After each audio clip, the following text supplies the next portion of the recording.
Sir आपका स्वागत है और ये है राजेश जैस जी।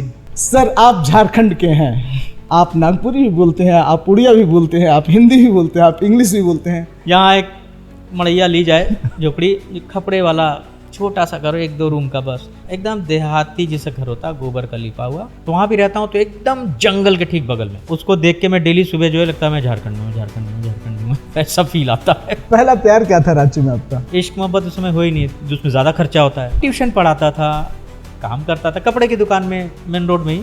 स्कूल जो था कांटा टोली में था। हमारा स्कूल था 2 कमरे का स्कूल, खपड़ा वाला छत। क्योंकि हम जब स्कूल जाते थे तो चुटिया में वहाँ सब्जी की खेती बहुत होती है, तो गाजर मूली खीरा वगैरह सब रहता था, तो वो झाड़ लिए, झाड़ के खा लिए, धोने की आवश्यकता नहीं। यहाँ सीढ़ीदार खेतियाँ होती हैं, तो ऊपर से पानी ऐसे बहता रहता है नीचे से, तो ऊपर वाले से नीचे में बहता, तो वहीं पर हाथ ऐसे लगा लो तो 4-5 पोठी मछली आ जाएगी, जीतू मछली ये सब आ जाती है। मैं बोल रहा था 1-2 शरारत बता सकते हैं? मुर्गी चोर भी कह सकते हैं। जी। यही यादें कहीं खींच के आपको बॉम्बे से रांची तो नहीं ले आती? माड़ भात खाने से कौन रोक सकता है? बिल्कुल। भात बना रहे, उसमें 2 आलू डाल दिए, उसको फोड़ के लाल मिर्ची क्रश किया, थोड़ा सा कड़वा तेल डाल, बर्फ में डांस करना, -5 में -7 में, उसमें बोले कि अरे बहुत ठंड लग रहा है रजाई, तो नहीं। शाहरुख जी को देखिए, 60 की उम्र के आए, जिनके कंधे पे फिल्म होती है, उनका स्ट्रेस समझिए। फिल्म डूबी तो उनको पड़ने वाली है, उठी तो उनको मिलने वाला है। देखिए 3 वर्ड है फिल्म के लिए यूज होता है। नमस्कार दोस्तों, कांके टॉक्स में हर एपिसोड में हम मिलते हैं कुछ उन कामयाब व्यक्तियों से जो अपने ज़िंदगी से हमें इंस्पायर करते हैं आगे बढ़ने के लिए, जो हमें इंस्पायर करते हैं हम कितने भी मुसीबत में हो, कितने भी दुर्लभ क्षण में हो, चाहे चुनौतियाँ कितनी भी बड़ी हो, हम लड़ेंगे, जीतेंगे और आगे बढ़ेंगे। आज हम एक ऐसे ही कलाकार से बात करने जा रहे हैं जो रांची एक्सप्रेस पकड़कर दिल्ली पहुंचा, दिल्ली से राजधानी एक्सप्रेस पकड़कर बॉम्बे पहुंचा, नेशनल स्कूल ऑफ ड्रामा से होते हुए बॉलीवुड तक का सफ़र और बॉलीवुड से होते हुए न्यूयॉर्क तक का सफ़र उन्होंने कामयाबी से हासिल किया है, अपनी मेहनत से, अपनी जुनून से, अपने जज्बात से। और उनका एक फेवरेट लाइन मैं बताता हूँ जो आप सबको, हम सबको इंस्पायर करता है कि आप मुझे प्यार दो, मैं और भी ज़्यादा असहाय नहीं बोलना चाहिए, मैं और भी ज़्यादा लेजी हो जाऊंगा। आप मुझे चुनौती पेश करो, मैं और भी उभर कर सामने आऊँगा। एक ऐसा ही कलाकार का हम स्वागत करते हैं कांके टॉक्स में। सर आपका स्वागत है और ये है राजेश जैस जी। सर नमस्ते। जोहार, नमस्कार। जोहार। सर आप झारखंड के हैं, आप नागपुरी भी बोलते हैं, आप उड़िया भी बोलते हैं, आप हिंदी भी बोलते हैं, आप इंग्लिश भी बोलते हैं। इतना सारा टैलेंट के साथ आपका एक स्टेटमेंट जो मुझे बहुत मोटिवेट करता है या बहुत इंस्पायर किया जब मैं पहली बार आपका ये स्टेटमेंट सुना हूँ कि ज़िंदगी में कुछ भी करना, परिवार से झूठ मत बोलना। जी हाँ। आप रांची से बॉम्बे और बॉम्बे के कल्चर को अडॉप्ट करने के बाद भी प्रिंसिपली मुझे लगता है कि आपने झारखंड को भूला नहीं है। ना, एकदम रूटेड हूँ, जड़ यहीं है। क्यों? मतलब परिवार से झूठ नहीं बोलना क्या मतलब है? ये तो अभी मेरी प्रोफेशनल लाइन हो गई जी। मेरे 2 रिसेंटली रिलीज वेब सीरीज में ये लाइन एज फादर कहता हूँ मैं अपने बच्चों के, परिवार से कभी झूठ मत बोलना बेटा। हकीकत क्या है? क्योंकि वही सबसे आपका बैकबोन है। वो आपके सुख में, दुख में, ऊपर नीचे जो लाइफ में होता है ग्राफ, उसमें वही साथ देंगे। और मैं खुद भी ये फील करता हूँ जब मैं किसी बड़ी अच्छी जगह गया, कुछ बहुत अच्छा खा रहा हूँ, बहुत अच्छा सीनिक एलिमेंट देख रहा हूँ, तो उस समय I feel to share it with somebody whom I love, है ना, जो मेरे लव्ड वंस हैं, दोस्त यार हैं, उनके साथ शेयर करूँ। जिसकी वजह से सोशल मीडिया आजकल हिट है कि सब शेयरिंग ही करते रहते हैं। ठीक है, कॉफ़ी भी पी रहे हैं तो शेयर कर रहे हैं, ठीक है, नई शर्ट पहने तो शेयर कर रहे हैं। तो वैसा कुछ फीलिंग होती है कि उससे क्या होता है, आपकी खुशी और बढ़ती है जी। नहीं तो आप बहुत सारा सुख भोग रहे हैं, अकेले भोग रहे हैं, तो उसका कोई रिलेवेंस नहीं है, उसका कोई मतलब नहीं, मीनिंग नहीं है। आप जितने ज़्यादा लोगों से शेयर करते हैं उतने ज़्यादा खुशी और 4 गुनी 10 गुनी बढ़ती है। तो इसलिए परिवार आपके साथ होना चाहिए आपके हर सुख दुख में, उससे आपका सुख बढ़ता है, दुख कम होता है। और ये एज कैरेक्टर भी 2 जगह मैंने राजश्री प्रोडक्शन के बड़ा नाम करेंगे, मैं जो प्रोटैगनिस्ट है लड़का हीरो, उसका मैं पिताजी हूँ, उसको भी यही बात बोलता हूँ जब उसे मुंबई भेज रहा हूँ पढ़ने के लिए कि छोटे शहर से वो जा रहा है। क्योंकि हम छोटे शहर के लोगों के अंदर कुछ होता है जो बहुत ही आत्मीय होता है, छोटी सी सोच, सिंप्लिसिटी, कम एम्बिशन, लेकिन सुखी रहना, जो भी है जितना भी है जैसा है उसमें हम सुखी रहें, ये परिकल्पना हमारे अंदर बाय डिफ़ॉल्ट होती है। लेकिन जब बड़े शहर जा रहा है कोई, मेरा ही बेटा मेरी बेटी अगर बड़े शहर मेट्रो में जा रही होगी छोटे शहर से, 50 तरह की इनसिक्योरिटी, उससे ज़्यादा इनसिक्योरिटीज मुझे होंगी कि पता नहीं कैसे रहेगा, कैसे खाएगा, क्या पिएगा, कहाँ इतनी नई जगह जा रहा है, 50 तरह की संभावनाएं हैं वहाँ, तो चिंता तो लगी रहती है। तो अब हम इस एज में पहुँच गए हैं जहाँ पिता की तरह बात कर सकता हूँ, जो कर रहा हूँ।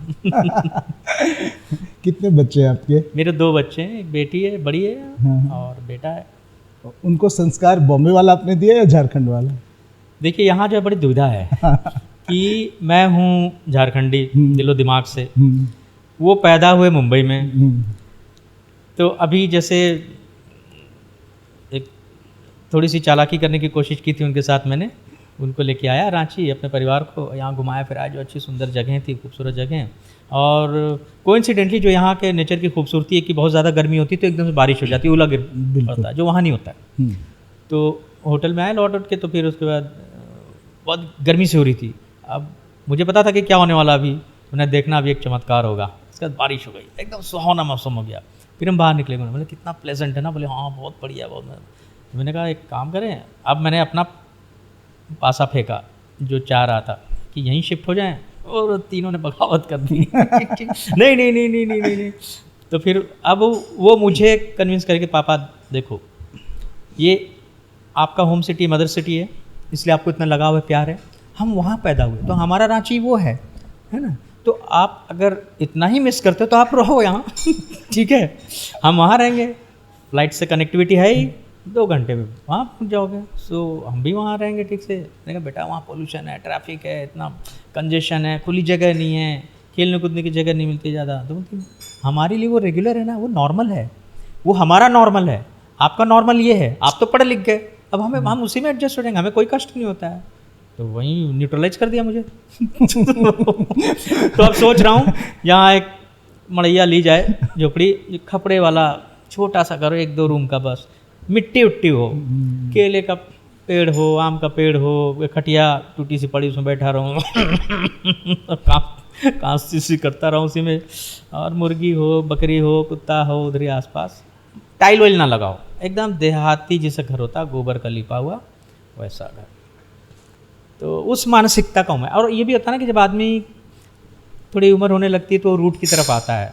मैं रूटेड शुरू से रहा हूँ, लेकिन होता है अफोर्डेबिलिटी की, कि पूरी जवानी काम करता रहा तो काम भी करना, अपने आप को जमाना है, उसमें रह गए। लेकिन अब एक ऐसा प्लेटो एरिया आ गया है, फेज़ आ गया है, जहाँ मुझे अपने अंदर के जो नेचुरल एलिमेंट्स हैं उनके करीब रहना चाहता हूँ, उसमें ज़्यादा सुख मिलता है, वो मेरे आत्मा के ज़्यादा करीब है।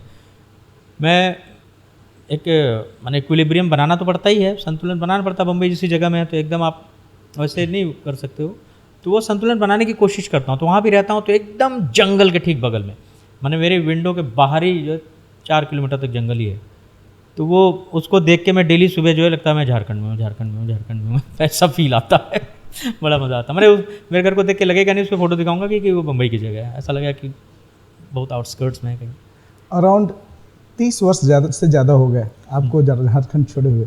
नहीं, झारखंड तो छोड़ा मैं 88 में। अच्छा। हाँ, मारवाड़ी कॉलेज से ग्रेजुएशन किया। हाँ, और उन दिनों की बड़े मज़े की बात है कि एग्ज़ाम के 2 साल बाद रिजल्ट आता था। अच्छा, तो अब 2 साल ये अच्छी बात थी।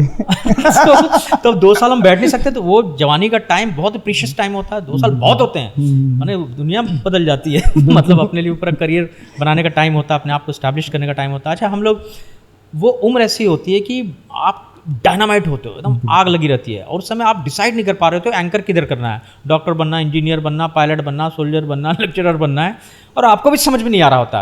अगल बगल वाले दोस्त यार बोले बैंकिंग, अरे बैंक का निकला हुआ भर दो रे, हाँ अरे चलो रे भरते हैं, सब साइकिल से गए भर दिए, अरे रेलवे बोर्ड का निकला हुआ, हाँ रेलवे बोर्ड का भरो। तो सब जगह हाथ पैर मार रहे हैं। वो करना भी ज़रूरी है जस्ट टू चेक योरसेल्फ। लेकिन हाँ, ये एक बात ज़रूर कहूँगा कि सभी ट्राई करके अपनी एलिजिबिलिटी को टेस्ट करते रहें, ताकि आपके औकात आपको मालूम रहे कि आप क्या क्या कर सकते हैं। मेरे लिए ये ऐसा रहा कि मैं भी सब ट्राई करता रहा। तो उन दिनों पॉकेट मनी का वो ऐसी उम्र होती है ना कि पॉकेट मनी मांगने में भी शर्म आती है आपको, आप सेल्फ रिस्पेक्ट से हो जाता है, आप बड़े बुजुर्गों से मानने में थोड़ा सा शर्म भी आती है, खर्चे का टाइम भी आ जाता है, दोस्त यारों के साथ सिंघाड़ा भी खाना है, कैंटीन में चाय भी पीना है। और सिगरेट वगैरह वाले उसमें तो घुसे नहीं हम कभी, लेकिन चाय सिंघाड़ा का तो था, तो पैसे तो चाहिए। और इश्क मोहब्बत उस समय हो ही नहीं, जिसमें ज़्यादा खर्चा होता है, शायद वो डर रहा होगा तो एनीवेज, तो उसमें क्या करता आदमी कि नहीं, उस उम्र में बड़ा रहता है जल्दी से कमाना है। अभी भी है सब उन बच्चों को मैं देखता हूँ कि जल्द से जल्द कमाना है, वो मेरे अंदर भी। तो ऑल इंडिया रेडियो महारातू रोड में, उसमें युवाणी करता था, तो उसमें रेस्ट्रिक्शन था 6 ही अनाउंसमेंट कर सकते हैं महीने के, तो 50 रुपये पर अनाउंसमेंट, तो 300 रुपये वहाँ से पक्का हो गया। दूरदर्शन का कुछ काम हो गया, नया नया खुला था उसमें दूरदर्शन, उसमें थोड़ा काम कर लिया। और रांची एक्सप्रेस में अपना बलवीर दत्त जी के सौजन्य से कुछ लिख देता था, तो वहाँ 50-75 रुपये पर आर्टिकल मिल जाता था। मैं प्रदर्शन लिखते थे, प्रदर्शन ज़्यादा लिखते तो मैं कम लिखता था। और ट्यूशन पढ़ाता था, काम करता था कपड़े की दुकान में, मेन रोड में ही, नाम नहीं बोलता उनका, तो उसमें सेल्समैन था, कपड़े बेचता था। तो कपड़े बेचने की भी कला आई कि 50 कपड़े दिखा दिए, कस्टमर को पसंद ही नहीं आ रहा, वही नीचे से दूसरा निकाल के दिखा दिए फिर से, तो उसको पसंद आ गया, तब उसका डबल रेट हो जाता। तो कभी आपने साड़ी पहन के नहीं दिखाई उन लोगों को? साड़ी वाला नहीं था, अच्छा। वो cut piece shirt material, suit material ये सब था, वो वाला साड़ी वाला जोन में जब मैं सोच रहा था कि कहीं वो होता तो कर देता, कलाकार के दिन जो जिन जो है वहीं से तो नहीं जाएगा। क्योंकि पहली बार रोल ही मैंने लड़की का किया, और रोल मिला ही इसीलिए कि कोई लड़की नहीं मिल रही थी। उन दिनों बहुत मुश्किल था यहाँ एक्ट्रेसेस मिलना, तो लड़की की जरूरत थी, तो और उसके बिना प्ले ही नहीं होता। रंगला रंगली त्रिशंकु नाम था प्ले का। तो मलकानी जी जो मेरे मेंटोर हैं, अजय मलकानी जी मारवाड़ी कॉलेज में प्रोफेसर थे हमारे, तो कैसे हो, तो फिर उसके लिए एक लड़की की जरूरत, तो मैं लड़की बना, और ऐसा लड़की बना, गोरा चिट्टा तो था ही, पतला दुबला, नीली आंखों वाली करके कोई नहीं बोला। हाँ, तो छरहरा सा था ही। साड़ी रिपेंट शो किए, रात में शो था। तो मेरे साथ जो रंगला का रोल कर रहे थे, मेरी एनएसडी के सीनियर है राधा कृष्ण दत्ता, वो भी रांची के ही हैं। तो अब हम तो मेल है ना दोनों, तो अपना इंटरव्यू हुआ, तो दोनों अपना ऐसे करके घूम रहे हैं। तो उसकी सिस्टर ने देखा और माँ को बता दी जाके, एक लड़की के हाथ डाल के घूम रहा था भैया। तो वो बोल रहा, अरे भाई लड़की नहीं लड़का है वो। तो बोले हम लड़की हैं, हमको बता रहे हो तुम, हमको नहीं समझ में आता लड़का की लड़की है। तो दूसरे दिन फिर बोला, भाई फंस गया हूँ, आजा घर मिलवाता हूँ। अब 90s में तो कांड हो जाता था, कांड मतलब, और ये रेलवे स्टेशन के पास ही था उनका एक विल्ला भी बेच दिया उन्होंने। तो गए, तो उसकी बहन बोल रही है, हमको सब पता, उसका भाई है, उसी चेहरा लगता है। वो लड़की थी। पिटाए थे? नहीं पिटाए नहीं, हाँ चाय सिंघाड़ा उंगड़ा खा के आ गया। अच्छा सर, आपने रांची की अपनी पहली याद के बारे में बताया, पहला स्कूल, पहला कॉलेज, पहला रंगमंच, पहला प्यार क्या था रांची में आपका? नहीं, उसमें भी मैं आपको जंप करूंगा। पहला स्कूल नहीं बताया। अच्छा, पहला प्यार तो हुआ ही नहीं है। अच्छा, रांची में ऐसी तो स्कूल बताता हूँ। स्कूल जो था कांटा टोली में था। हमारा स्कूल था 2 कमरे का स्कूल, खपड़ा वाला छत, वो भी टूटा फूटा, पानी नहीं गिरता था नीचे।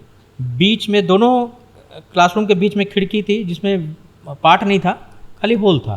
तो उसमें हमारे सर थे, राधे श्याम सर, धोती कुर्ता पहनते थे अपना, वो वहीं बीच में बैठते थे। और उधर 2 क्लास चलता था, 1-2, इधर चलता था 3-4। एक टीचर चारों को एक साथ पढ़ाते थे, और किसी में पार्ट नहीं था, खाली खुला था। तो हम लोगों को मतलब दिशा मैदान भी अगर जाना था तो कोई एक्सक्यूज़ मी सर वाला अपना रिवाज था नहीं।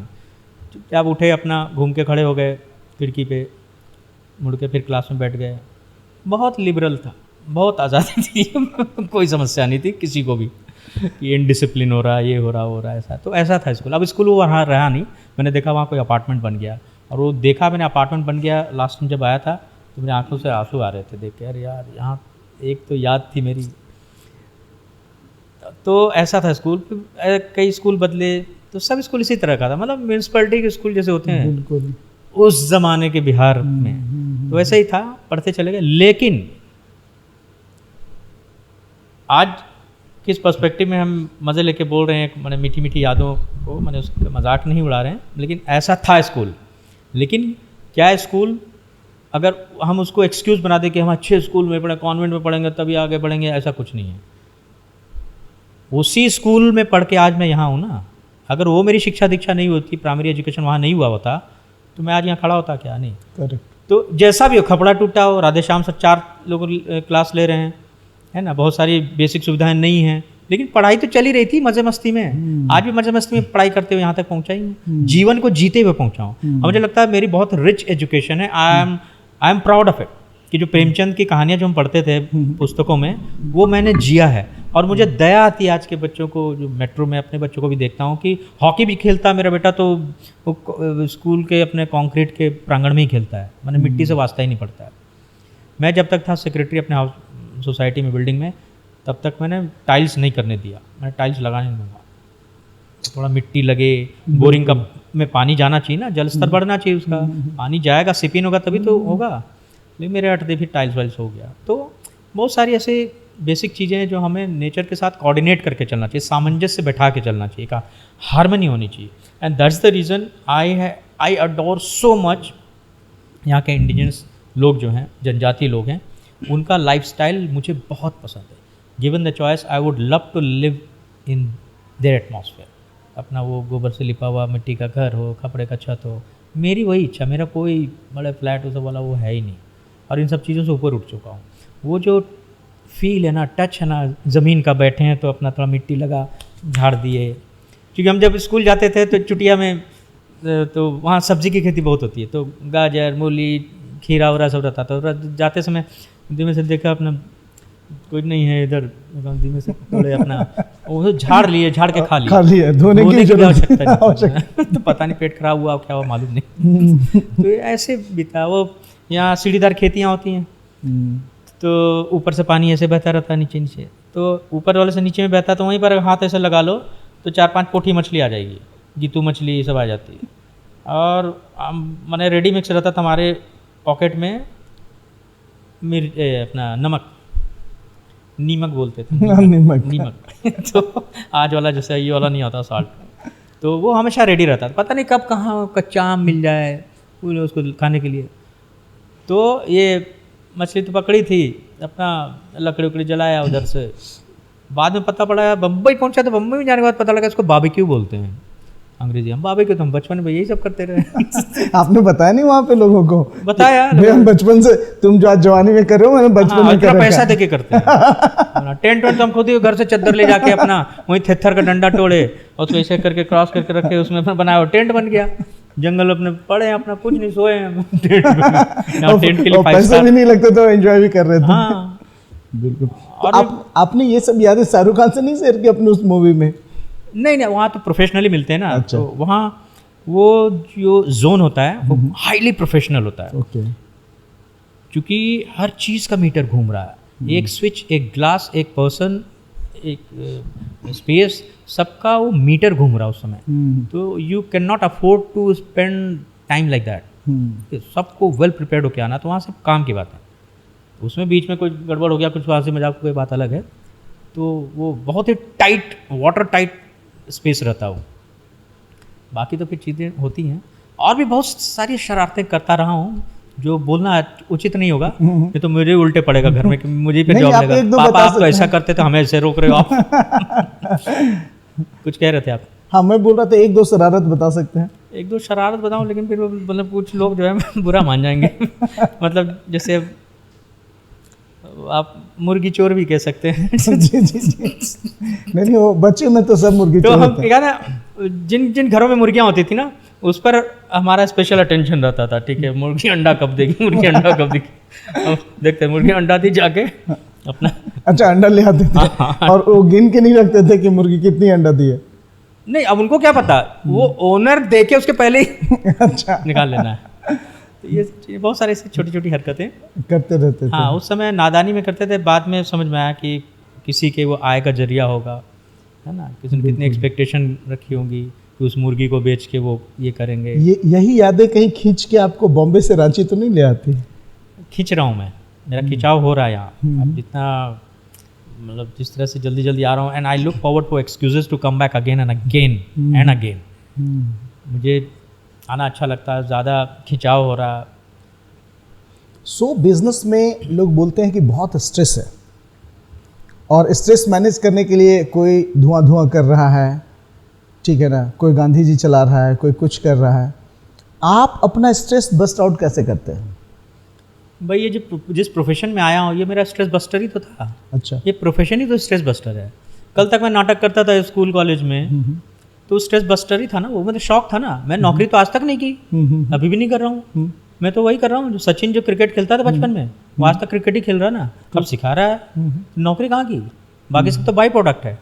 तो आई एम दैट प्रिविलेज्ड कि पता नहीं 0.00001% में से होऊंगा कि बिना नौकरी किए जिंदगी चल रही है मजे से, ओके, सब कुछ है। तो इससे अच्छा और क्या होगा। तो जो शौक का काम करता है, जो गुड्डी उड़ा रहा, पतंग उड़ा रहा, थकेगा कभी? हम लोग दिन भर धूप में बिना खाए पिए भूखे नहीं लगता, तो गुड्डी उड़ा रहे हैं, क्रिकेट खेल रहे हैं, क्रिकेट खेल, गोबर डंडा खेल रहे हैं, गोबरे डंडा खेल रहे हैं, भूखे प्यास नहीं लग रहा। तो वो उसका शौक है ना, उसका पैशन है, उसमें खेल रहा है। तो उसमें थकान की बात कहाँ से आ गई? थकान होगी एक टाइम के बाद, शरीर अब बहुत एक्शन सीन है, डांस है, तो बायोलॉजिकली आप थकेंगे ही, वो तो है, लेकिन यहाँ से नहीं थक रहे हैं। और यहाँ से आपको हमारी बातचीत में भी ऐसा लगता होगा, कई बार उम्र का नहीं पता लगता, कई बार वो बच्चों वाली सरलता रहती है, नटखटपन रहता है, जो रहना चाहिए बीइंग एन एक्टर, है ना। तो वो सरलता बहुत ज़रूरी है। और जो धुआं सब की बात कर रहे हैं, एवरी इंडिविजुअल इज़ डिफरेंट, ठीक है। 50 चीज़ें हमारे आसपास हैं, आप चूज़ क्या करते हैं, ठीक है। आप अपनी कमज़ोरी, अपने वीकनेस को किसी और पे डालना चाहते हो, ये आपकी प्रॉब्लम है, ठीक है। अब मैं भी धुएं के आसपास ही पड़ा हुआ हूँ, ठीक है, लेकिन मैं तो कभी नहीं लगाया, ना मुझे ज़रूरत है। इस वजह से मेरे कुछ वैसे दोस्तों को डांट भी पड़ती है कि उसको टेंशन नहीं होता है, वो तो नहीं लगाता है, तुम लोग को बहुत चाहिए होता है। तो वो दोस्त मुझे बोलते हैं भाई तू घर मत आया कर यार, तेरी वजह से हमें पड़ता है, या तो तू शुरू कर या तुम्हारे घर मत आ। ठीक है। तो ये सब यहाँ है सर, है ना। मैं उसको मैनिफेस्ट कर लेता हूँ किसी और रूप में। मैं सुबह उठता हूँ, मेडिटेशन करता हूँ, योगा करता हूँ, शाम को मैंने 1 घंटा walk followed by half an hour exercise, ये सब मेरे रूटीन में। ये करते हैं आप? हाँ मैं करता हूँ। वाओ। तो जैसे मेरे बेटे को थोड़ा बोला था एक्टर बनो बेटा, एक्टर बनो, एक्टर बनो, आ रहा था लाइन में, फिर धीरे से उसका चेंज हुआ, तो बोला कि नहीं एक्टर नहीं बनूंगा। मैंने क्यों? बोला नहीं बहुत मेहनत करते हो आप। बहुत कंट्रोल करते हो खाने पीने सब चीज़ में, बहुत त्याग है इसमें। मैंने कहा हाँ त्याग तो है। तो उसने भी चेंज कर दिया अपना स्टीयरिंग, अभी कुछ और करने के। और वो देख रहा ना घर में, मैंने झूठ क्या बोलना, वो खुद ही देख के सब वो दे रहा। तो उसमें लेकिन मुझे सुख मिलता, वो मेरे पर्सनल सेटिस्फैक्शन के लिए। किसी को बोलने की जरूरत, मुझे तो कोई बोलने वाला नहीं है घर में, मैं ही सबसे बड़ा हूँ। तो कोई बोलेगा जाओ वर्जिश करो, एक्सरसाइज करो, मेडिटेशन करो, सब कुछ बोले तो वैसा तो नहीं, मेरे अंदर से आवाज़ आती है। मुझे खुद मैंने बेल्ट का नंबर नहीं बढ़ना चाहिए, वो कपड़े सनातन सत्य हैं जो 20 साल पहले खरीदे आज भी पहन सकूँ। ठीक है, तो उससे अच्छा लगता है मुझे। अब देखिए अगर मैं वज़न बहुत गेन कर लूँगा, मैंने भगवान न करे वैसे कोई बायोलॉजिकल रीज़न हो जाए, जो नेचुरल सबके कंट्रोल में नहीं होती बहुत सारी चीज़ें, तो ये शरीर ये मुझे लेके चलना ना, दिस इज़ माई होम। मेरा घर ये है, पर्सनल घर, मुझे इसमें रहना 24/7। तो मैं अपने घर को ठीक नहीं रखूँगा तो बहुत वज़न बढ़ा लूँ तो मुझे हर कदम उतने वज़न उठा के 5 किलो का पैर, 20 किलो का पैर, ये मुझे ही करना पड़ेगा। तो मैं क्यों इतना वज़न उठाऊँ भाई? अभी जिस ढंग से मैं आया हूँ, राजीव जी भी हंस रहे थे कि इतना छोटा बैग। मैंने कहा मुझे उठाना ना, इसलिए मैं इतना छोटा रखूँगा। और शादी ब्याह हो चुका, ठीक है, वैसा भी कोई ज़्यादा फैशनबाजी की ज़रूरत नहीं, पहले भी नहीं करता था। अच्छा। हाँ, तो साफ़ सुथरे कपड़े धुल लिए, पहन लिए, हो गया। और क्या, उतना बड़ा बड़ा बैग लेके क्या चलना है। सर आप इतने डिसिप्लिन्ड हैं और आपका बैकग्राउंड आर्मी रहा है, तो कहीं आर्मी का दिया हुआ ये कल्चर तो आपके अंदर आपने अडॉप्ट नहीं कर लिया? बहुत सही सवाल किया आपने। देखिए मैं ना सभी बच्चों को जो यहाँ बहुत ऐसी चीज़ें मुझे यहाँ मिली जो मुंबई में भी नहीं है, मेट्रो सिटीज़ होते हुए भी। यहाँ एनसीसी, स्काउट और इस तरह के और दूसरे ऑर्गेनाइजेशंस हैं जो वहाँ विलुप्त हैं, दिखते ही नहीं हैं, या है तो नॉन एग्जिस्टेंट लगता है। अब यहाँ मैंने स्काउट में ज्वाइन किया, स्कूल में मेरा और प्रेसिडेंट स्काउट तक हुआ। आप बीआईटी मिश्रा में भी कुछ एक्टिविटीज़ में इन्वॉल्व थे? हाँ, तो honourable president of India Neelam Sanjiva Reddy ji का दिया हुआ सर्टिफिकेट है मेरे पास, president scout of India. Morarji Desai के समय में भी कुछ थे? नहीं उनके नीलम संजीवा रेड्डी, हाँ, तो उनके हाथ से मिला था। तो वो सबसे बड़ा होता है अचीवमेंट स्काउट में। एनसीसी एयर विंग में था, स्कूल में भी था, कॉलेज में भी था। स्कूल में 2 साल का होता है जूनियर डिवीज़न और सीनियर डिवीज़न होता है 3 साल का। तो उसमें सारे जो बड़े कैंप्स होते हैं सब अटेंड किया था, वायुसैनिक कोर्स और एयरफोर्स अटैचमेंट कोर्स। गोलियां चलाता था दिन भर, यहीं रांची एयरपोर्ट पे ग्लाइडिंग करता था दिन भर। रांची एयरपोर्ट अपना ग्लाइडर के पीछे भाग रहे हैं, ग्लाइडर उड़ा रहे हैं, तो यहाँ अटेंडेंस बन जाती थी। कॉलेज में, मारवाड़ी कॉलेज में लोग क्लास अटेंड कर रहे होते थे, वहाँ एयरफोर्स की जीप आती थी राउंड सर्कल वाला, तिरंगे वाला, उसमें ऐसे बैठ के बाय करके जाते थे कि तुम लोग किताब पढ़ो। बड़ा प्राउड फील होता था ना उसमें। अब एयरफोर्स की जीप में आप बैठ के जा रहे हो, अब वहाँ नाश्ता पानी भी मिलता था, मज़े की बात, बहुत अच्छा लगता था। और हमें वो अलाउंस भी मिलता था, ब्रासो लगा के चमकाने का, वो सब तो बड़ा अच्छा लगता था कि देखो अभी सब जो एकदम लाइन पे हैं। तो ये इन सब चीज़ों में, इन एक्टिविटीज़ में रहना चाहिए स्टूडेंट्स को अपने बाल्यावस्था में, स्कूल लाइफ में। वो एक बेसिक डिसिप्लिन आपके यहाँ इनकलकेट करता है विच goes through out your life. वो मेरे अंदर ऐसा बाय डिफ़ॉल्ट बैठा हुआ है कि अकेला भी रहूँगा, 10 के साथ भी हूँ, कहीं भी हूँ, चाहे मुंबई में हो, झारखंड में हो, न्यूयॉर्क में हूँ, वो मेरा डिसिप्लिन मेरे साथ रहता है। And because of that I am happy. ठीक है, वो मुझे खुशी देती है, स्वास्थ्य wise, mentally, physically, spiritually. So I am relishing that is for me, not for anybody else. तो उसको क्यों ना करूँ? तो एक डिसिप्लिन की कमी मैं बहुत देख रहा हूँ, मुझे दुख होता है। डिसिप्लिन जा रहा, और एक तो आजकल ये सब क्विक सर्विसेज आ गए हैं ना, 10 मिनट में पिज़्ज़ा आ जाएगा, 5 मिनट में खाना आ जाएगा। उसके चक्कर में लोग अपना काम ना भूल गया, पेट बाहर से मंगा लेते हैं, सब बाहर से आता है जो आता है, आप सबको पता ही है। उसमें किसी को मैं मार्केटिंग वालों को डिमोलाइज नहीं कर रहा हूँ, मजबूरी के लिए ठीक है जब नहीं है, लेकिन फिर वो आदत में शामिल होता जा रहा है हर बार, कि ज़्यादा होता जा रहा है। मैंने किचन में अपना खाना कम बन रहा है, वहाँ बाहर से ज़्यादा आ रहा है, तो उसकी वजह से आलसी होते जा रहे हैं लोग। एक डिसिप्लिन पूरा ब्रेक हो रहा है जो हमारा कल्चर रहा है, ट्रेडिशन रहा है।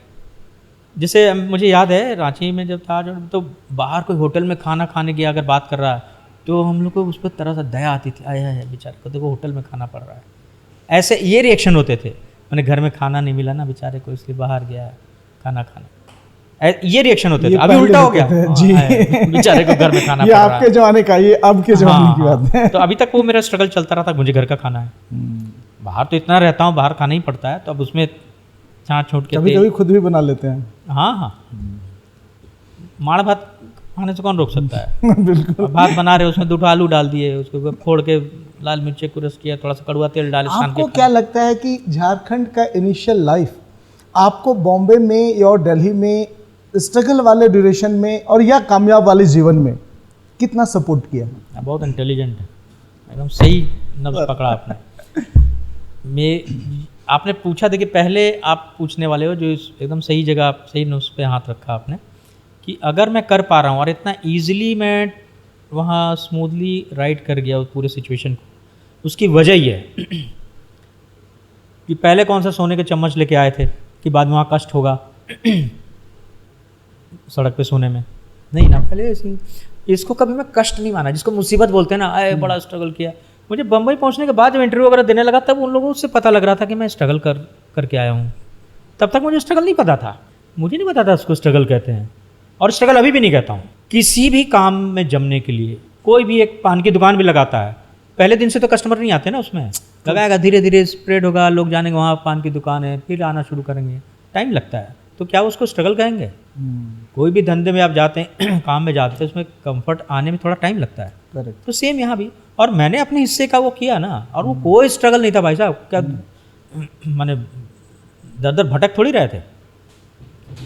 और चूंकि और मैं किसी एक काम को करना चुना मैंने कि मुझे एक्टिंग करनी है, तो उसके लिए ऐसे उठ के नहीं चला गया, उसके लिए प्रोफेशनल ट्रेनिंग एनएसडी जैसे इंस्टीट्यूट में गया, जो प्रीमियम इंस्टीट्यूट है। करेक्ट। उसकी ताकत कि मैं प्रोफेशनली क्वालिफाइड एक्टर हूँ, एनएसडी जैसे इंस्टीट्यूट का नाम है, अब तो IITN बोलने से कैसे अपने आप एक कॉन्फिडेंस आता है, सामने वाला भी को भी ट्रस्ट होता है कि हाँ एक प्रोफेशनल इंस्टीट्यूट से निकला, मतलब वो सीरियस बंदा है, ट्रू।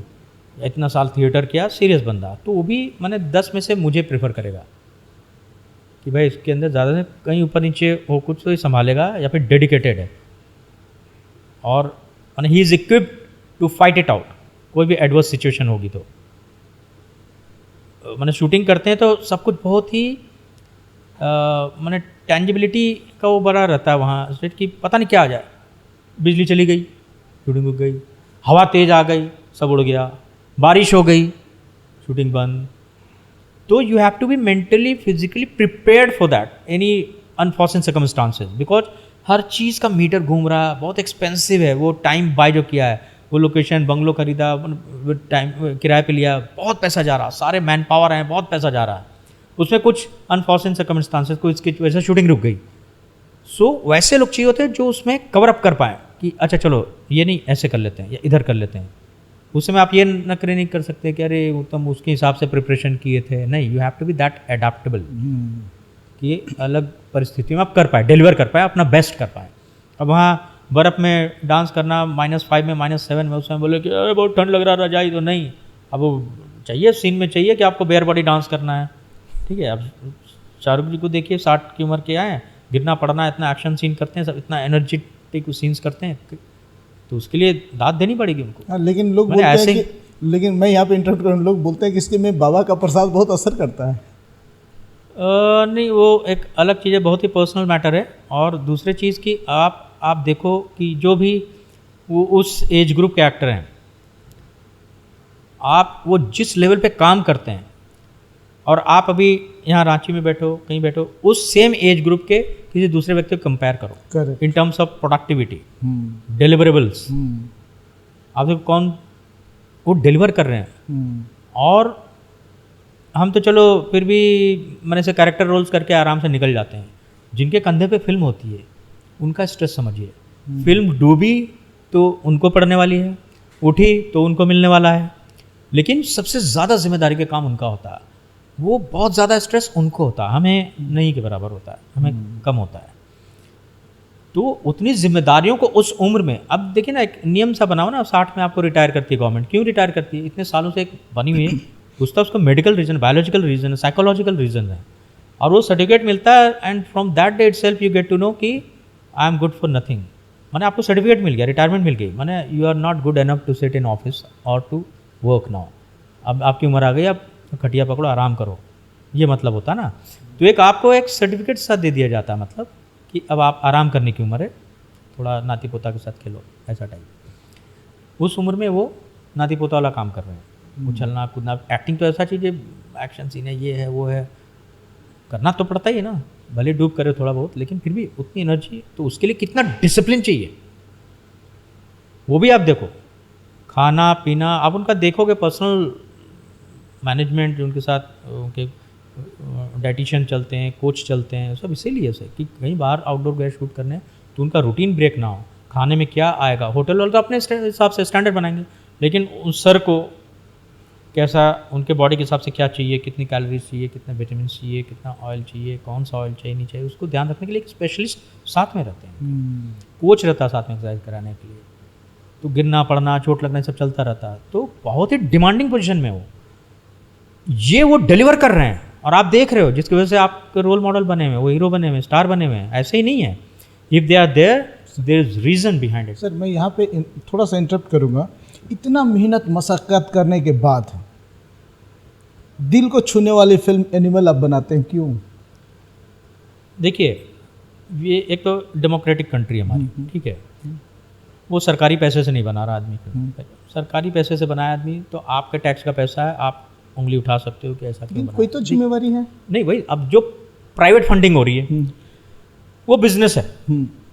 कोई भी बिजनेस आदमी करता है, किस लिए करता है? प्रॉफिट के लिए, ट्रू, ठीक है, डुबाने के लिए करता नहीं। ठीक है। अब उसको दिख रहा मार्केट की ये वॉइड है, सब्जेक्ट की तलाश में पूरी ज़िंदगी निकलते रहती है लोगों की। नया स्टोरी क्या है? सुना होगा आपने स्टार्ट को बोलते मेरे लायक स्टोरी आए तो करूँगा, या मेरे लायक कोई स्क्रिप्ट हो। हाँ बोलते हो स्क्रिप्ट की कमी कहाँ है? ठीक है, क्या होता है, समाज बदलता रहता है, कंटिन्यूअस इवॉल्व हो रहा होता है, टेस्ट चेंज हो रहे होते हैं, तो उसको पकड़ना, उसका नब्ज पकड़ना ना, ये बड़ी बारीकी वाला काम है। उसके लिए धुरंधर लोग बैठे हैं, बहुत जो राइटर लोग हैं, एक से एक पढ़े लिखे भारी भारी लोग हैं, बोर्ड मीटिंग होती है, 50 डिस्कशंस होता है, 50 पूरे मार्केट को स्टडी किया जाता है, कौन से एरिया, निश ऑडियंस कौन है, कौन सा एज ग्रुप है, किस इकोनॉमिक बैकग्राउंड के हैं, उनको कौन सी लाइन देनी पड़ेगी, कौन से शब्दों का इस्तेमाल होगा, एक एक चीज़ ठोक बजा के किया जाता है। फिर भी सब हिट नहीं होता है, क्योंकि वो कोई कंप्यूटर साइंस नहीं कि ये फीड किया वो प्रोडक्ट निकल आया, है ना। यही एम्बिग्यूटी का मजा भी है, आर्ट एंड कल्चर है ना, फिक्स नहीं है कुछ भी, कोशिश कर रहे होते हैं। कौन फ्लॉप होने के लिए फिल्म बनाता है? Fair enough. मैंने 20 लाख का भी फिल्म बनाएगा तो सोचेगा फ़ायदा ही कम से कम 22 लाख तो आ जाए। फ्लॉप होने के लिए कोई नहीं बनाता है, तो सभी शिद्दत से उसमें मैंने कुछ भी कसर नहीं छोड़ते हैं। अब बाकी लेकिन मैं कह रहा हूँ कि क्या सामाजिक जिम्मेवारी एक होती है हमारी या नहीं होती है? जब हम सिनेमा के लिए स्क्रिप्ट लिख रहे होते हैं तो कुछ तो दायरा होगा। दायरा होगा, जरूर होता है, और उसके लिए उनको वैसा रिटर्न भी मिलता है।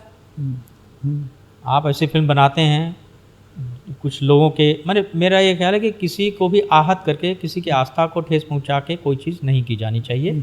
अगर कुछ सवाल भी आते हैं, सवाल आएंगे, क्योंकि समाज ये बदलते रहना समाज का स्वभाव है, इवॉल्व होते रहना। ट्रू। ठीक है, पहले वो तार वाला फ़ोन होता था, उसके बाद की जनरेशन आई, उन्हें रिसर्च किया, मोबाइल फ़ोन आया। ठीक है, तो हर जनरेशन कंट्रीब्यूट कर रहा है आने वाली पीढ़ी को, और इवॉल्व होके और नई डिस्कवरीज हो रही हैं, और नई साइंटिफिक चीज़ें हो रही हैं। पहले बैलगाड़ी में चलते थे, मोटर गाड़ी आई, हवाई जहाज आया, रॉकेट आ गया, अभी स्पेस पे भी ले जाने की तैयारी कर रहे हैं, तो ये इवॉल्व होता रहता है। तो उसी तरह स्क्रिप्ट में भी वो लोगों की पसंद नापसंद बदलते रहती है। आज से 20 साल पहले जो स्क्रिप्ट उस समय हिट हुई, कोई ज़रूरी नहीं कि आज हिट हो। वैसे बहुत सारी कोशिशें हुई, लेकिन वो उस समय हिट हुई, अभी नहीं होगी, क्योंकि आज की सेंसिबिलिटीज चेंज हो गई। आज हम डिफरेंट, हमारी भूख बदल रही है, तो उसको मद्देनज़र रख के बनाने की कोशिश करते हैं। उसमें कई बार बन जाती है, कई बार नहीं बनती है, नहीं बनती है उनका लॉस, चल गई तो उनका प्रॉफिट। लेकिन एक बार फिर मैं बोलूँगा ये बात इंसिस्ट करूँगा, क्योंकि आपने कहा कि सोशल रिस्पॉन्सिबिलिटी, बहुत सारा सिनेमा बनता है, बहुत, देखिए 3 वर्ड है फिल्म के लिए यूज़ होता है। फिल्म विच कॉनोट्स क्राफ्ट, मतलब मेकिंग, टेक्निकलिटीज़ इन्वॉल्व है ना, इसलिए फिल्म स्कूल बोलते हैं, फिल्म स्कूल, मैंने स्कूल में सिखाया जाता है टेक्निकलिटीज़। दूसरा वर्ड है मूवी, मूवी कॉनोट्स टू बिजनेस, कितना धंधा हुआ उसका, कॉमर्स। लेकिन एक तीसरा वर्ड है cinema, cinema is pious term, बहुत एक पवित्र शब्द है जिसमें फ़लसफ़ा है, फिलॉसफी है, सामाजिकता है, पढ़ाई लिखाई, एकेडमिक्स इन्वॉल्व है सिनेमा में। तो हम सिनेमा को प्रेफर करते हैं इस वर्ड को, क्योंकि हम सिनेमा के स्टूडेंट हैं। उस बिजनेस से मेरा कोई लेना देना नहीं है, मतलब मैं उसमें इन्वॉल्व नहीं हूँ, बिजनेस तो लेना देना तो है ही परोक्ष रूप में। और जो टेक्नीशियंस हैं वो फिल्म का वर्ड यूज़ करेंगे। मेरे लिए एज एन एक्टर, क्योंकि हम थोड़ा उसके एस्थेटिक्स से ज़्यादा कनेक्टेड रहते हैं, हमारा काम उस नेचर ऑफ जॉब वैसा है, तो इसलिए सिनेमा वर्ड यूज़ कर रहा हूँ। तो हर आदमी, जैसे कोई एक घर बनाएगा अपने पसंद से बनाएगा, सिनेमा जो मेकर है उसकी जो अपब्रिंगिंग है, जो उसका विश्वास है, विचारधारा है, जो उसकी सामाजिकता है, जो उसके पसंद नापसंद है, वो उसके हिसाब से बनाएगा, क्योंकि वो फंड अरेंज कर रहा है। जो फंड लगा रहा है उसका कोई विश्वास होगा उस सब्जेक्ट में, उसकी एक पसंद नापसंद है तो वो लगाएगा, उसको आप रोक नहीं सकते। ठीक है, तो समाज की किसी एक बात को कहना चाहता है, जैसे आर्टिकल 356 एक फिल्म आई अनुभव सिन्हा की, भीड़ नाम की फिल्म आई अनुभव सिन्हा की। अब उनका वो मिजाज है, जर्नलिस्टिक बेंट ऑफ माइंड के हैं वो डायरेक्टर, तो वैसा सिनेमा बनाते हैं। तो अब आप बनाएंगे तो आप अपने टेस्ट का बनाएंगे, मैं हूँगा मैं अपने टेस्ट का बनाऊंगा, तो उसमें कोई रोक नहीं होनी चाहिए।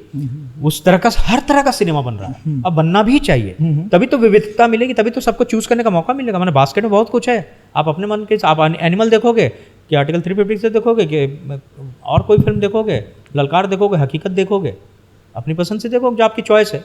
जो आपको नहीं देखना होगा नहीं देखोगे, आपको कोई घर से खींच के नहीं ले जा रहा थिएटर में। आप you have means, you have interest to see that, आप अपना 3 घंटा निकालते हो, घर से वहाँ तक जाते हो, टिकट खरीदते हो तब देखते हो, चॉइस आपके ऊपर है ना।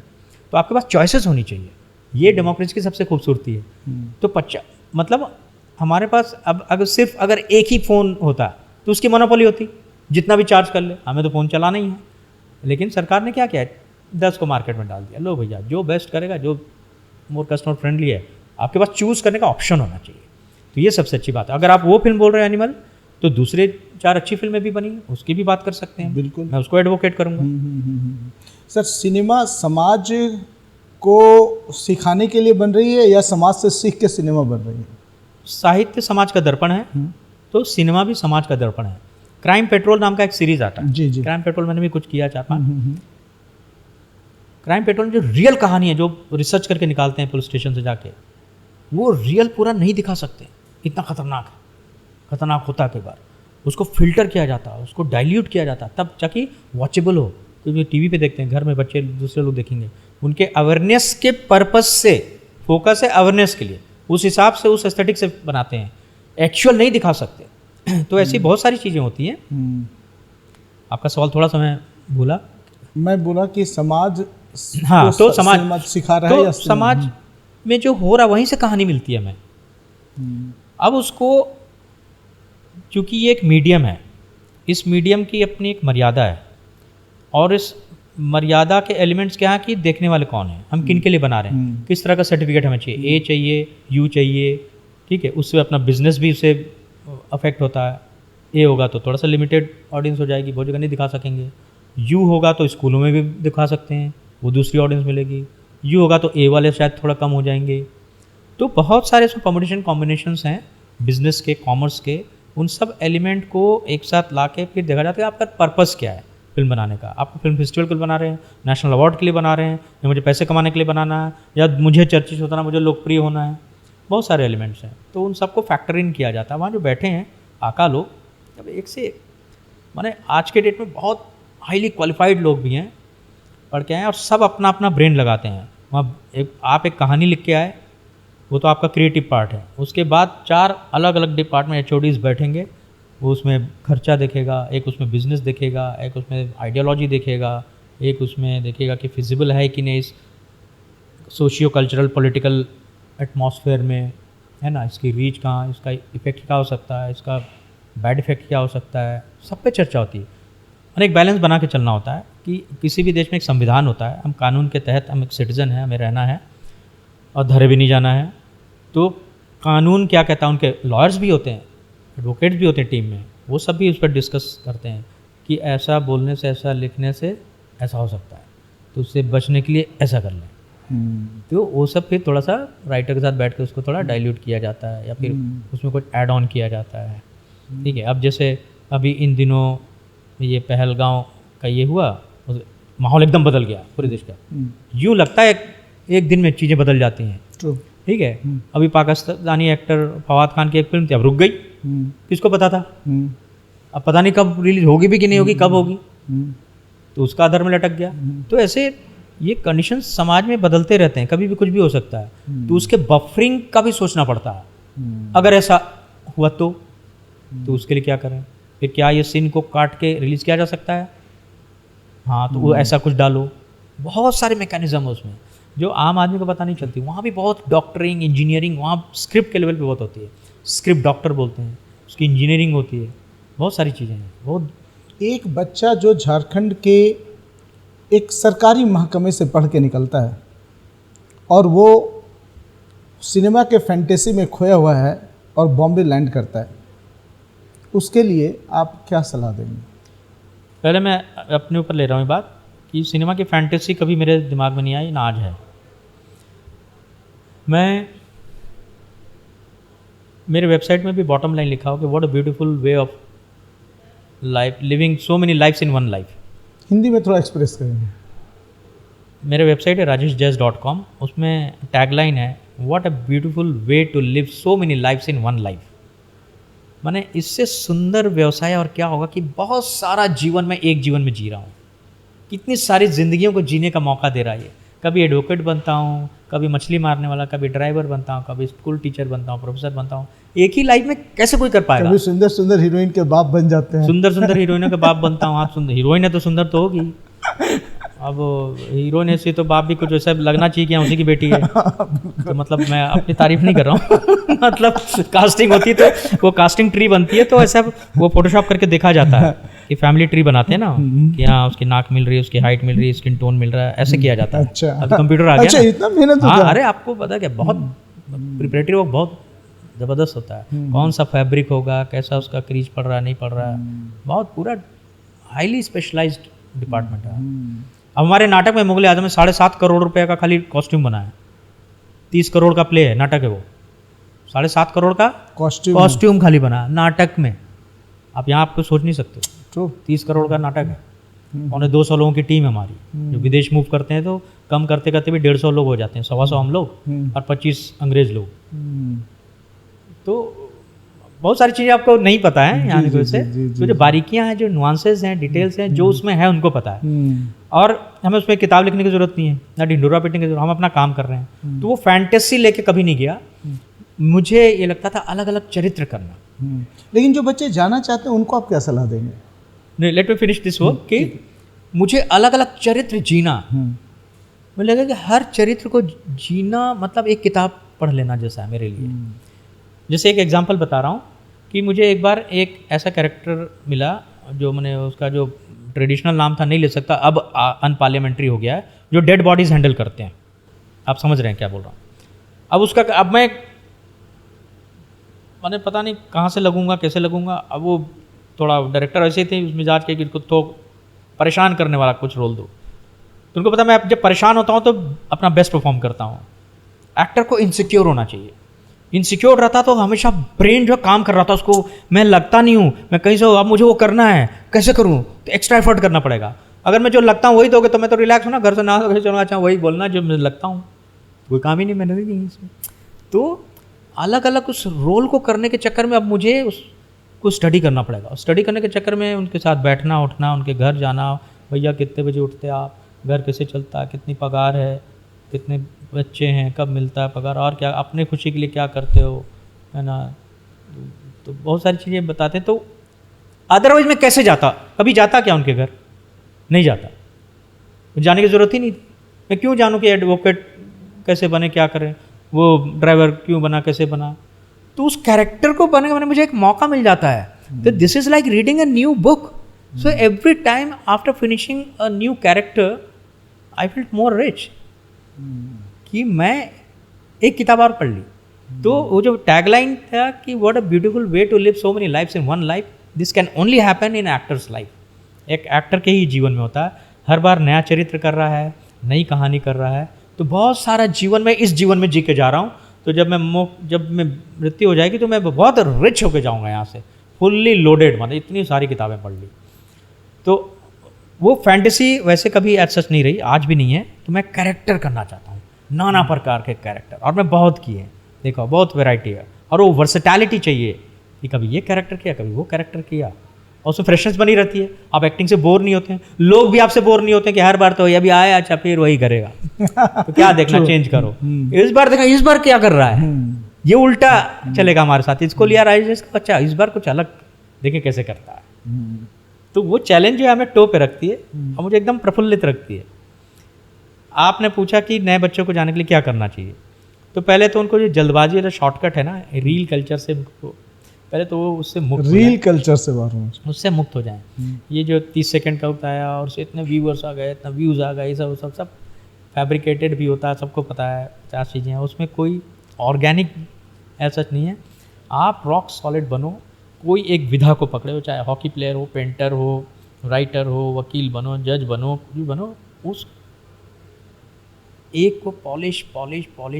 हमारे इसमें एक्टिंग बोलते हैं रिहर्स। उसको इतना मान ले कि सोने की तरह दम के हो। और इस कट थ्रोट कॉम्पिटिटिव वर्ल्ड में ओनली आप ही सर्वाइव करोगे तभी, जबकि आपने उसको बहुत चमका दिया है, उस पर मेहनत करते जाओ। यहाँ इतनी जल्दी रहती है ना, मैंने एक कुछ बनाया, पॉडकास्ट बनाया, एक रील बनाया, ओ मिलियंस आ जाए, ओ कुछ हो गया, चलो आ भी गया, उसके बाद कल क्या। तो उस चक्कर में मतलब बहुत सारी फिर दूसरी चीज़ें, दुष्परिणाम होते हैं, अनवांटेड, है ना, दुखदाई होता है। माने नेगेटिव चीज़ें होती हैं। बिल्कुल बिल्कुल। तो उसके कारण भी आप सर एक चीज़ और है जो मैं चाहूँगा आपसे जानना, हम्म कि जो बड़े एक्टर्स हैं हम्म वो गुटखा का, तंबाकू का, उन सब ड्रग्स या नशा वाले चीज़, जैसे मैं एक फैंटेसी गेम की भी बात करता हूँ, भैया 5 करोड़ उसने जीत लिया, अरे देश में कितने लोगों ने जीता भाई, एक साल में कितने लोगों ने जीता और कितने लोगों ने लगाया, तो इनका प्रमोशन करना, डायरेक्ट प्रमोशन करना, हाँ क्या ये सही है और क्या इसको अवॉइड किया जा सकता था? ये एक ऐसा विषय है। लेकिन सर मैं एक स्टार्ट करने से पहले मैं आपको एक इनपुट देता हूँ। हाँ आपको क्या पता है कि झारखंड में ड्रग्स आजकल बहुत ज़्यादा सर्कुलेशन में है? यहाँ पे नशे की खेती हो रही है, जुआ नशे में झूम रहे हैं, और ये आप ही का शहर है, ये आप ही का राज्य है। अब आप बताइए कि ऐसे में बॉलीवुड एक्टर जो रोल मॉडल हैं यूथ के, इस पर जो मेरा जवाब होगा वो बहुत ही पर्सनल होगा और पॉलिटिकल होगा, जो ये मंच करेक्ट नहीं है उसको बोलने के लिए। ठीक है, इस पर बिल्कुल मैं बोल सकता हूँ क्योंकि मैं उससे गुजर रहा हूँ, मैं बॉलीवुड में काम कर रहा हूँ, दिखता भी है, होता भी होगा कहीं, ठीक है, और मैं डायरेक्टली इन्वॉल्व नहीं हूँ उसमें, और झारखंड में भी हो रहा है, मेरे उसमें मुझे दुख भी है इस बात का। लेकिन सब चीज़ के कई पहलू होते हैं। अब कोई भी वो नशे की चीज़ बनी, वो तो दवा है ना पहले। अब दवा को आप दारू की तरह इस्तेमाल कर रहे हो, क्यों बोलते हैं दवा दारू? हाँ, ठीक है, हाँ, तो जो भी ये सब नशे की चीज़ें वो पहले दवा है। ठीक है, दवा में उसको डाला जाता है, जब मॉर्फिन हो, कुछ भी चीज़ें हो, दवा है पहले। अब आपको लगता है चलो कि केरोसिन पीने से भी नशा चढ़ जाएगा, तो केरोसिन पी लिया, तो उसका कोई क्या कर सकता है? ठीक है, दारू नहीं मिल रहा, बेनेड्रिल वो होता था, तो 20 बॉटल वही पी के, जहाँ दारू नहीं मिल रहा वो पी लिए, तो वैसे लोगों का क्या कर सकता है? लेकिन उनका परसेंटेज कितना है?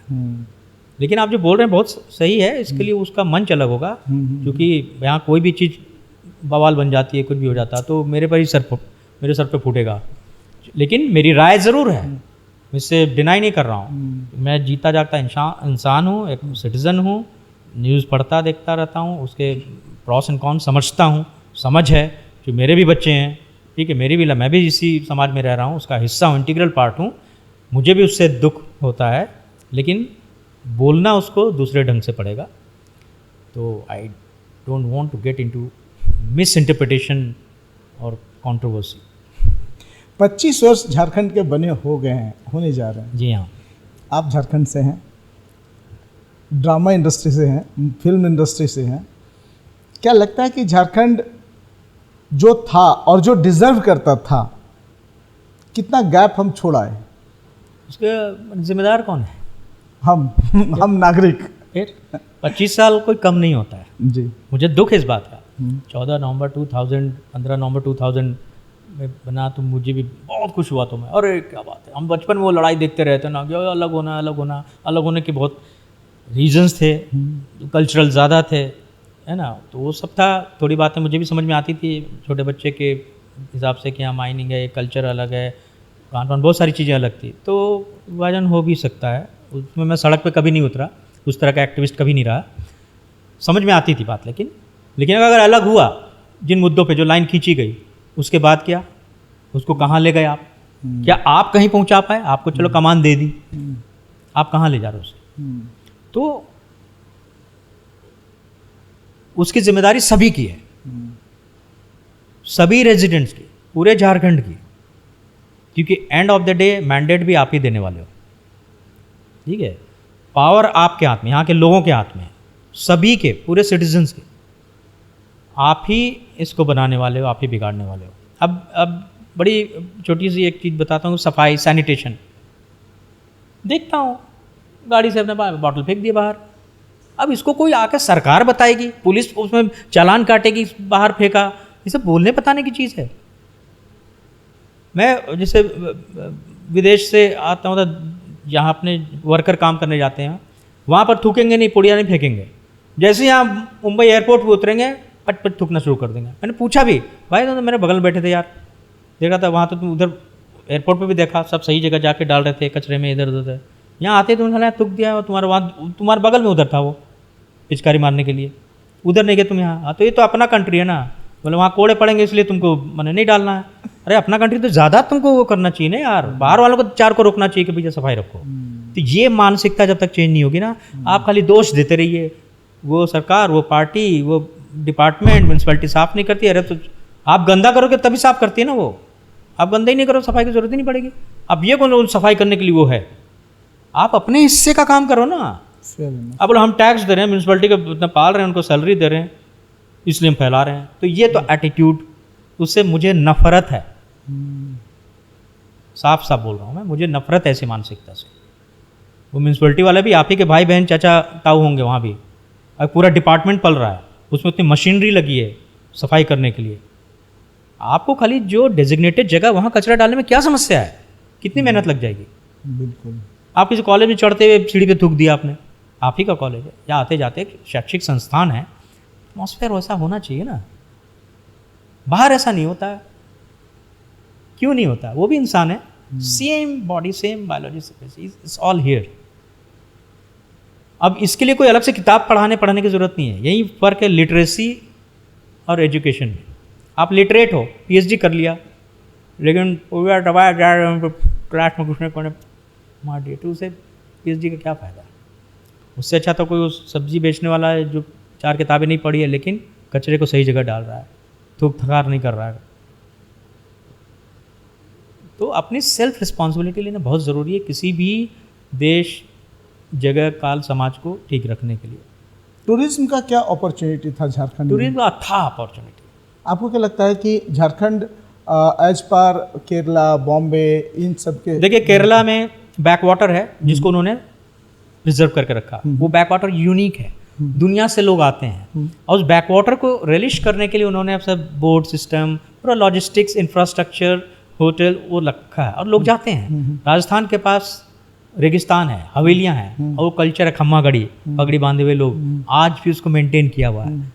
और वो लगता है 400 साल पीछे चले गए राजस्थान, और उसको मेंटेन किया हुआ है सरकार, पूरी व्यवस्था, पूरी समाज लगा हुआ वहाँ, जिसकी वजह से उतना टूरिज्म है, इतना डॉलर आ रहा, बाहर के लोग आ रहे हैं। वहाँ बर्फ़ है, जम्मू कश्मीर में, हिमाचल में, उनके पास वो सेलिंग पॉइंट है। झारखंड में क्या है सेलिंग पॉइंट, यूएसपी क्या है? हिल्स है। हाँ, हिल्स है, फॉल्स है।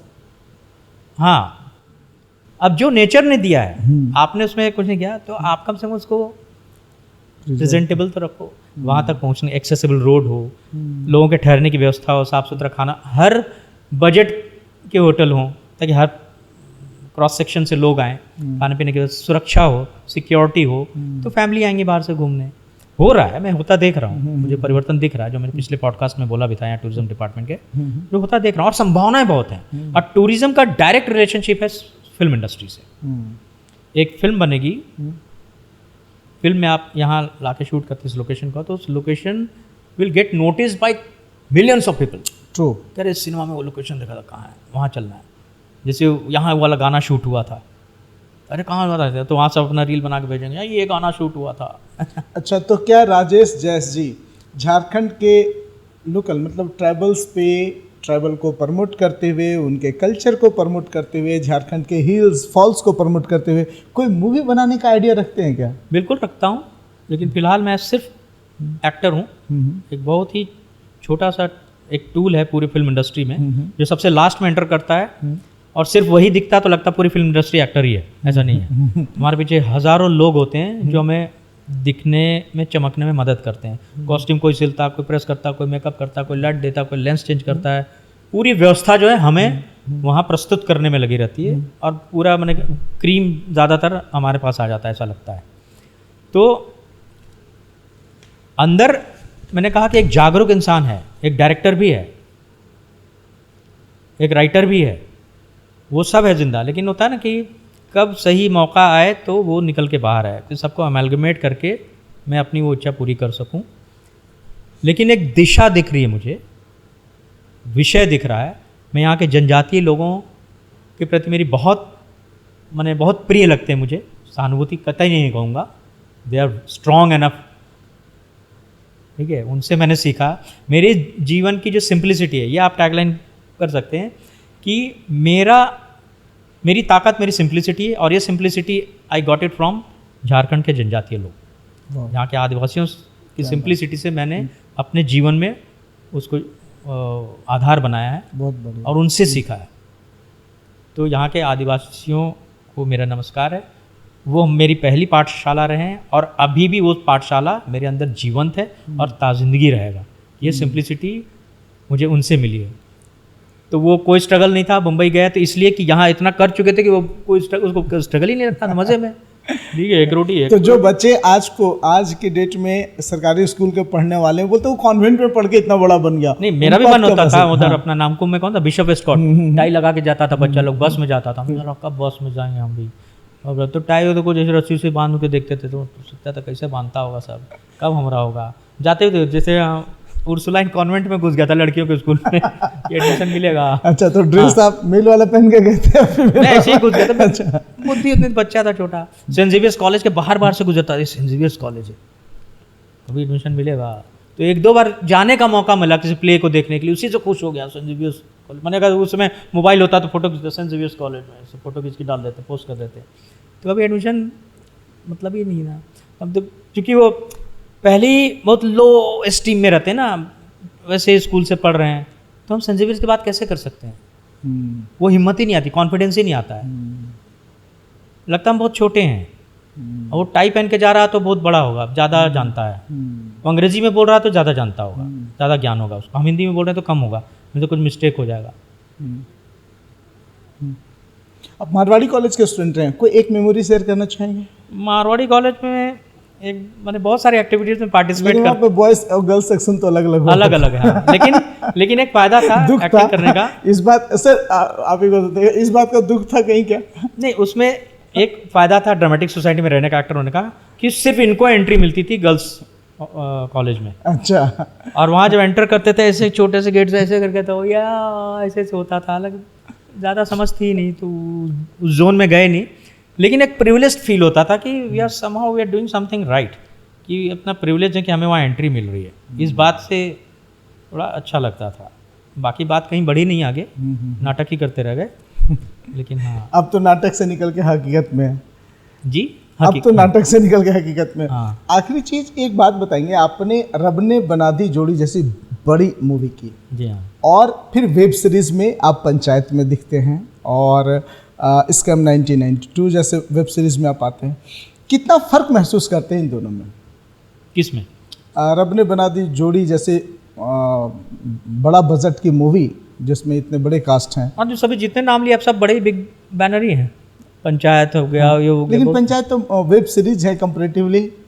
हाँ, लेकिन उसका हिट कितना है वो देखिए। हाँ बिल्कुल। मैंने आज इतने बड़े वेब सीरीज क्या क्या क्या क्या बन रहा है, उसमें गांव की कहानी लेके आए हैं, सोचिए, सिंपल एकदम, कोई इसमें लारे लप्पा नहीं है, कोई डांस और इससे भूमड़ाम नहीं है, सिंपल बात है। ये देख रहा है, सुन रहा है विनोद, ये सब चीज़ें, और वो सुपर हिट हुई। इंडस्ट्री शिफ्ट कर रहा है क्या मल्टीप्लेक्स टू वेब सीरीज? वो तो होगा ही ना। बड़े शहर कितने हैं और उनकी ऑडियंस कितनी है? जो जितना अमीर है उसके पास उतना कम टाइम है। तो आपका पंचायत देखने के लिए बैठेगा नहीं ना? तो उसको पैसे कमाने की फुर्सत नहीं है, तो देख लेगा। ऑडियंस तो यहाँ है स्मॉल टाउन में, तो स्मॉल टाउन की कहानी बनाएंगे ना आप, तभी तो ऑडियंस मिलेगी। जब थिएटर में आएंगे आपका वो देखेंगे, ऑडियंस का बेस होता है, उसी से तो आपको रेवेन्यू जनरेट होता है ना, एड मिलेगा। जितना ज़्यादा लोग देखेगा उतना ऐड की कीमत ज़्यादा होगी। तो कहानी तो यहाँ है, और ये कहानी है अनकही अनसुनी है, बिल्कुल है ना। अब राजेश जैसे सांप पकड़ता था, अभी मुंबई में जो पैदा उसको तो उसके लिए तो अजूबी बात होगी ना। करेक्ट। तो ये कहानी है, ड्रामा यहाँ है। फेलियर से डर लगता है या फेलियर ही आपका मास्टर क्लास है?